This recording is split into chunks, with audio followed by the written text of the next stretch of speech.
আসসালামু আলাইকুম, সবাই কেমন আছেন? আশা করি সবাই ভালো আছেন, আর আমরাও ভালো আছি।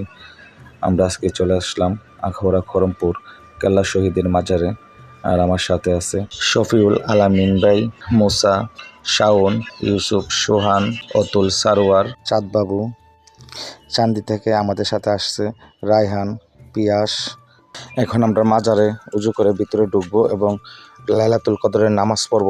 লাইলাতুল কদরের নামাজের পর আমরা সালাতু সালাম পাঠ করব এবং এই সালাতু সালাম শেষ করে আমরা ফকিরপাড়া যারা আছে ওদেরকে আমরা মিষ্টি বিতরণ করব।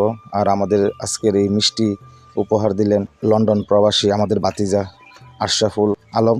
তো ওর জন্য আজকে দোয়া হবে, আমাদের সবার জন্য আজকে দোয়া হবে। আমরা আজকে সবার জন্য দোয়া করব কেল্লার মাজারে।